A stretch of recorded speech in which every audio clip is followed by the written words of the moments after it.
Assalamualaikum warahmatullahi wabarakatuh.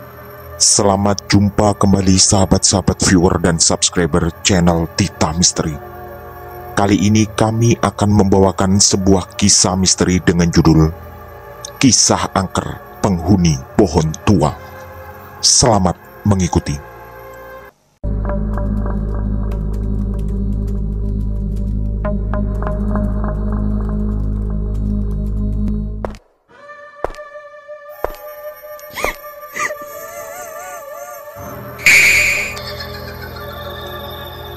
Jangan pernah mengikuti kisah ini sendirian. Sulawesi Tengah 2010. Awalnya semua orang dibuat bingung. Kenapa harga tokek tiba-tiba melambung tinggi? Dari kabar yang beredar, jika ukurannya cukup besar dan di atas 2 ons, harga tokek bisa mencapai puluhan atau bahkan ratusan juta rupiah. Padahal selama ini tokek hanyalah hewan yang sama sekali tak pernah diperhatikan.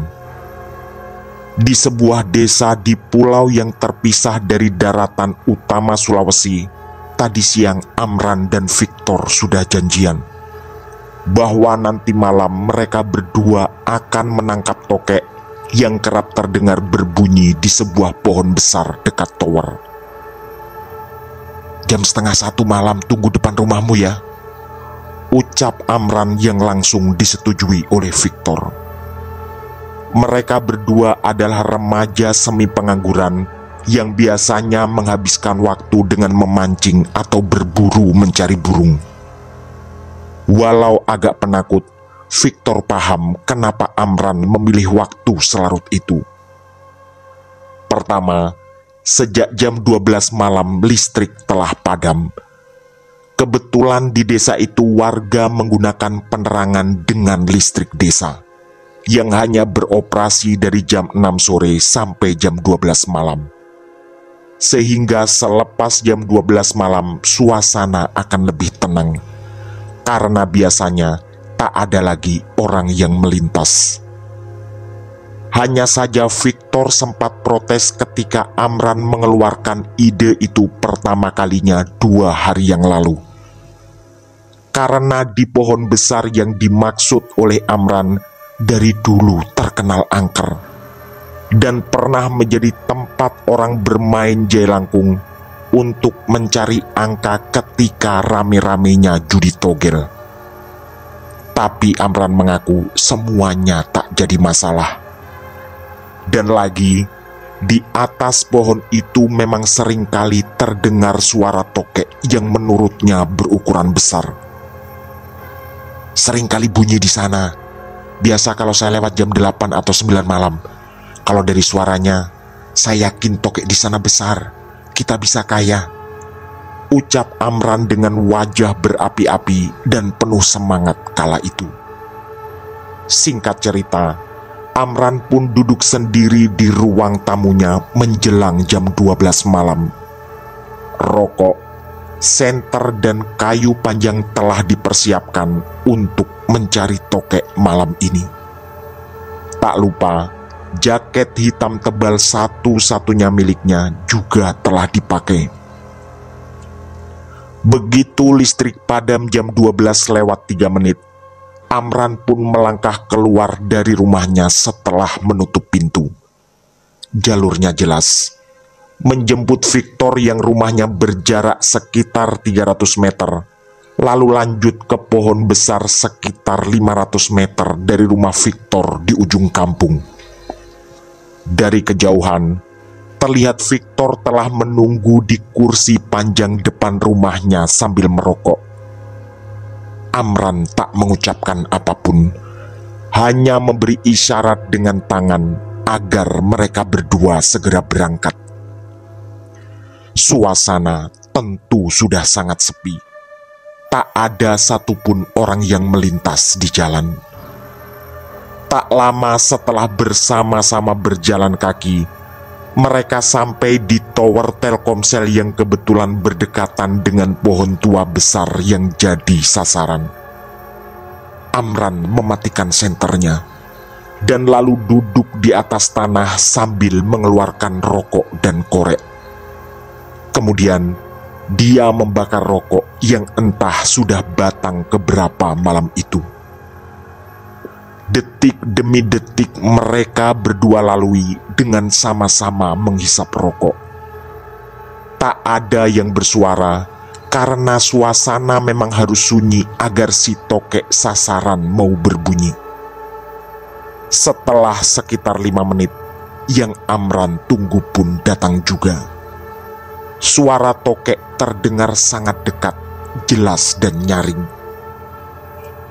Amran segera meraih kayu panjang yang tadi disandarkannya di besi tower yang menjulang tinggi. Tapi Victor menahan tangannya. "Sabar dulu, jangan langsung begitu, nanti dia lari.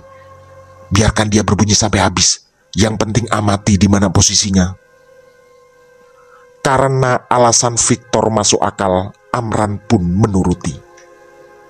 Tapi ada yang tidak biasa dengan tokek kali ini. Seingat Amran, biasanya bunyi tokek hanya 5-8 kali. Tapi kali ini setelah terus dihitung, rangkaian bunyi itu berjumlah sampai 27 kali. Rasanya baru kali ini Amran mendengar bunyi tokek sampai sebanyak itu. "Di batang sebelah sana," kata Victor sambil menunjuk dahan paling besar yang menjulur ke arah laut. Posisi desa mereka memang di pinggir laut, termasuk pohon besar itu yang juga tak jauh dari bibir pantai. Awalnya Amran ragu, karena dari awal Victor sebenarnya tak seantusias dirinya. Tapi karena di tengah keremangan wajah Victor sama sekali tak tersenyum, berarti sahabatnya kali ini sedang serius dan sangat yakin dengan dugaannya. Amran pun mulai mengarahkan cahaya senter ke dahan besar yang dimaksud Victor. Kayu panjang yang dibawa dari rumah juga terus dipegangnya. Tak ada yang tertangkap matanya kecuali dedaunan yang saling bergesekan diterpa angin semilir malam itu. Entah berapa usia pohon besar ini. Yang jelas, pohon ini rasanya sudah sebesar ini sejak Amran masih kecil, dan dulu sering bermain-main di sekitarnya setelah mandi di laut dengan teman-temannya. Amran terus mengarahkan senternya ke beberapa dahan besar, sambil berharap kali ini bisa menangkap tokek yang sering berbunyi di sini. Dia memang sengaja mengajak Victor karena punya kelebihan masalah memanjat pohon. Selain memancing, Victor memang sering diminta tetangga untuk memanjat kelapa ketika panen tiba. "Matikan dulu senternya, jangan bersuara habis itu," ucap Victor yang lagi-lagi dituruti Amran. Mereka berdua pun berdiri berdampingan sambil menyandar di batang pohon yang menjulang itu. Tak lama kemudian, terdengar lagi suara tokek dari atas pohon. Tapi kali ini juga aneh karena hanya sekali. Dalam hati, Amran menduga si tokek hanya berbunyi sekali karena mungkin sadar sedang diintai. Amran tetap tak menghidupkan senternya dan menunggu instruksi Victor berikutnya. Detik demi detik terus berjalan di tengah keheningan, dan mereka berdua tetap menunggu. Sampai di satu titik, hidung Amran mencium aroma kemenyan. Karena yakin arah bau itu berasal dari sebelah kanan, Amran pun spontan mengarahkan cahaya senternya ke sana. Ternyata ada tumpukan kecil sampah yang terlihat mengeluarkan asap. Amran menduga, mungkin tadi ada orang yang bermain jelangkung di sini untuk mencari nomor togel. Bulan sabit yang tiba-tiba tertutup awan melintas membuat suasana menjadi semakin gelap. Telinga Amran lalu sempat mendengar instruksi dari Victor yang berbisik. Kalau bunyinya lebih dari 3 kali, sentermu arahkan ke atas. Pasti binatang itu akan bunyi lagi. Amran pun mengangguk, walau tak yakin Victor bisa melihatnya. Suasana semakin sunyi dan tak ada suara apapun selain bunyi jangkrik dan burung malam yang sesekali melintas. Sekitar semenit kemudian, terdengar lagi bunyi tokek dari atas pohon. Tokek, tokek. Karena bunyinya hanya 2 kali, Amran tetap tak bergeming dan menunggu bunyi tokek berikutnya, sesuai instruksi dari Victor. Entah sahabatnya mendapat ilmu dari mana, tapi tadi terlihat begitu meyakinkan. Amran pun menunggu kembali. Sekitar 2 atau 3 menit kemudian, terdengar lagi bunyi tokek.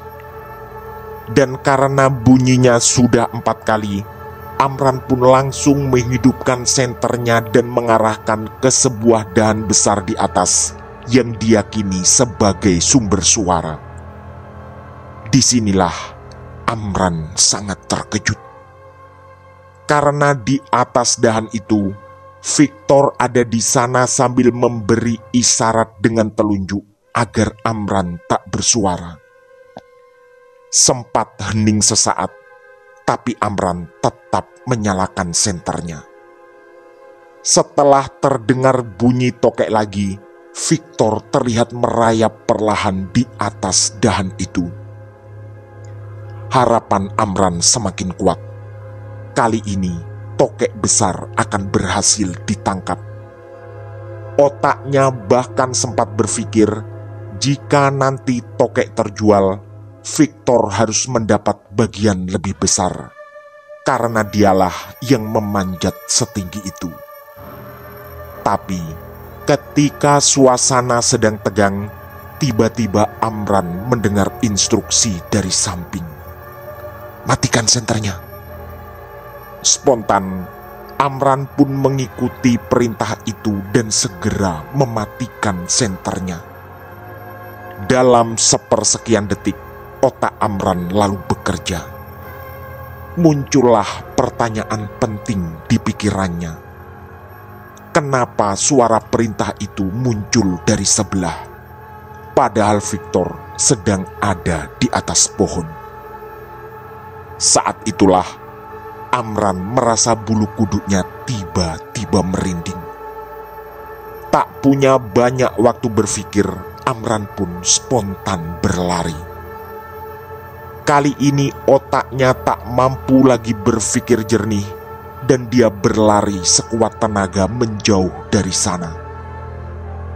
Setelah beberapa langkah berlari dalam ketakutan, Amran lalu menyadari bahwa ternyata dirinya berlari ke arah kampung sebelah.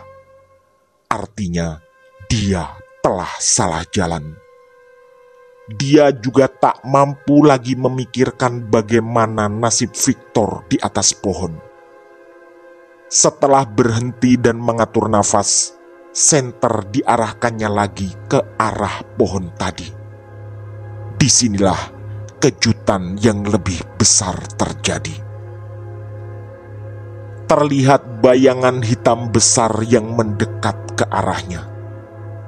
2 detik kemudian, ketika sosok itu semakin mendekat, barulah Amran menyadari bahwa dirinya sedang dikejar, tapi bukan oleh manusia, melainkan seekor tokek sangat besar yang mungkin seukuran buaya dewasa. Sontak, Amran pun berlari lagi sekuat tenaga. Tapi rasanya makhluk itu semakin dekat mengejarnya. Terdengar pula bunyi tokek di belakangnya, tapi tidak seperti biasa. Suaranya begitu menggema dan menggelegar. Karena yakin berada dalam bahaya, Amran terus berlari tanpa sempat lagi berpikir tentang nasib Victor sahabatnya. Dalam suasana yang makin panik, Amran sempat menoleh ke belakang. Ternyata benar, itu memang adalah seekor tokek berukuran sangat besar. Tapi anehnya, makhluk itu bukannya merayap, tapi berlari dengan posisi berdiri seperti manusia.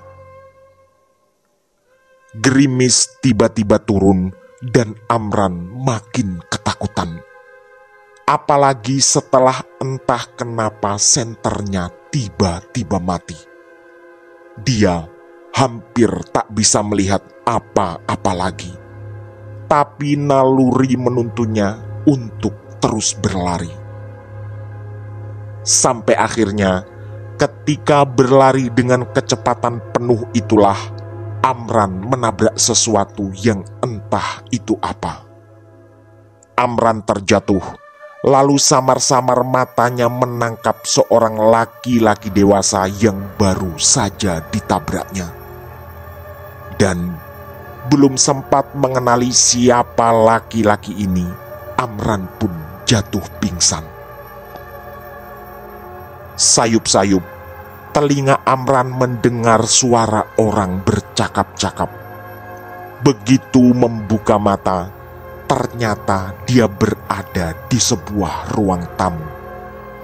Sepertinya ini bukan tempat yang terlalu asing.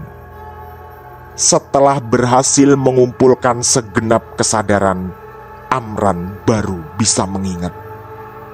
Ini adalah rumah Pak Ruslan, orang di kampung sebelah yang pernah beberapa kali memancing bersamanya. Dan ternyata benar, terlihat Pak Ruslan berdiri di sana. Amran pun dibantu untuk duduk dan lalu disodori segelas air putih. Ruang tamu itu juga tak terlalu terang. Hanya ada penerangan dari sebuah lampu dinding kecil berbahan minyak tanah. Setelah duduk dengan sempurna dan berhasil mengatur nafas, Pak Ruslan pun bertanya apa yang terjadi. Amran pun menceritakan semuanya. Mulai dari awal dia berangkat dari rumah setelah listrik padam jam 12, lalu singgah di rumah Victor dan menuju ke pohon besar yang diyakini ada tokek di sana. Dia juga bercerita tadi dikejar oleh seekor tokek aneh yang sangat besar, sampai akhirnya pingsan setelah menabrak seorang laki-laki. Di ruang tamu itu terlihat Pak Ruslan, istrinya, dan beberapa orang tetangga. Ternyata yang tadi ditabrak oleh Amran memang adalah Pak Ruslan yang rencananya mau berangkat memancing. Setelah Amran menabrak dan pingsan, Pak Ruslan lalu memanggil beberapa tetangga untuk mengangkat Amran ke rumahnya. "Berapa lama saya pingsan, Pak?" tanya Amran. "Gak lama, paling cuma 5 menitan," jawab Pak Ruslan sambil terus meminta agar Amran tenang. Setelah suasana semakin terkendali, Pak Ruslan pun bercerita bahwa dia juga pernah mengalami kejadian seperti Amran sekitar seminggu yang lalu. Karena juga tergiur oleh harga tokek, Pak Ruslan nekat mencari di pohon besar itu. Tak lama setelah sampai di sana, Pak Ruslan mengaku mendengar suara aneh yang mengusirnya. Karena sendirian dan takut, Pak Ruslan pun segera pulang. Dia juga sempat melihat seekor tokek sangat besar mengejarnya.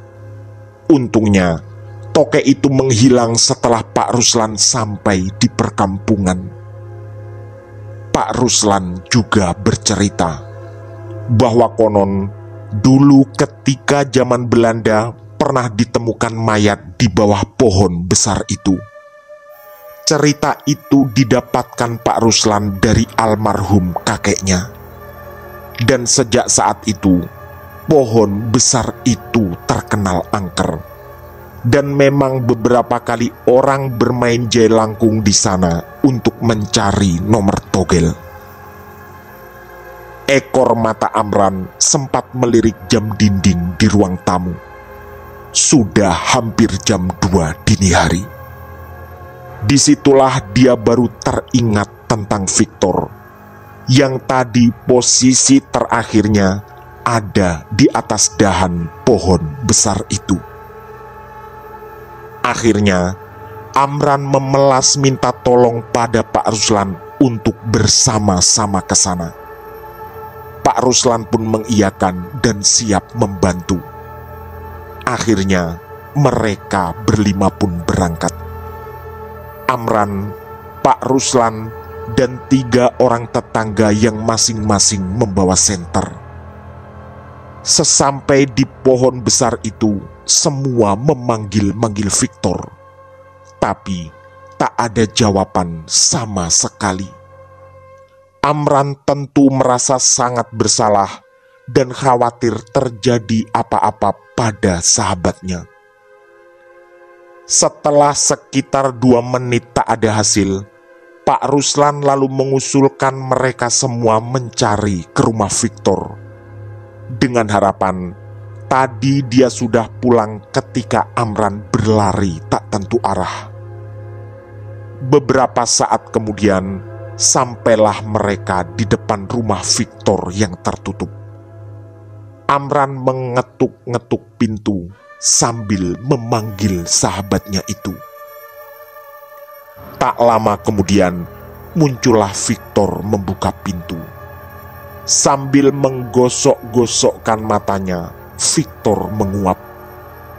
Dan sebelum Amran menceritakan apapun, Victor justru minta maaf karena tadi ketiduran dan tak sempat ikut Amran mencari tokek. Amran tentu terkejut. Begitu pula semua orang yang mengantar. Akhirnya, dia pun minta diantar pulang. Kepada Victor, dia tak bercerita apapun dan menyuruh sahabatnya itu tidur lagi. Sesampai di rumah, Amran disambut oleh bapaknya yang juga baru bangun. Setelah Pak Ruslan menceritakan semuanya, Pak Mino, bapaknya Amran, berkali-kali mengucapkan terima kasih karena sudah mengantar anaknya pulang. Setelah Pak Ruslan dan rombongan pergi, Amran pun didudukkan dan dinasehati bahwa pohon besar tua di ujung kampung itu memang sudah lama terkenal angker. Dan mulai besok, Amran diminta tak usah lagi terlalu bermimpi mencari tokek besar. Lebih baik kamu memancing hasilnya jelas, daripada kamu berurusan dengan tempat-tempat angker seperti itu. Begitu ucap bapaknya dengan nada sedikit marah. Amran pun menunduk. Dan sejak saat itu, dia tak pernah lagi berani mendatangi pohon besar tua di ujung kampung. Begitu masuk ke kamar dan bersiap tidur, otak Amran masih dihantui sebuah pertanyaan besar.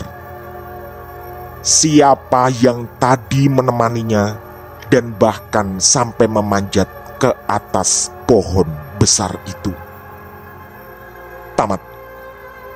Demikian kisah misteri dari kami, kisah angker penghuni pohon tua. Semoga kisah-kisah kami menghibur dan menemani sahabat semua. Mohon maaf apabila terdapat kesalahan dalam pemilihan atau penuturan kata. Kami atas nama segenap kru Titah Misteri mengucapkan terima kasih. dan wassalamualaikum warahmatullahi wabarakatuh. Pesan saya, jangan bercermin sendirian di tengah malam. Sampai jumpa.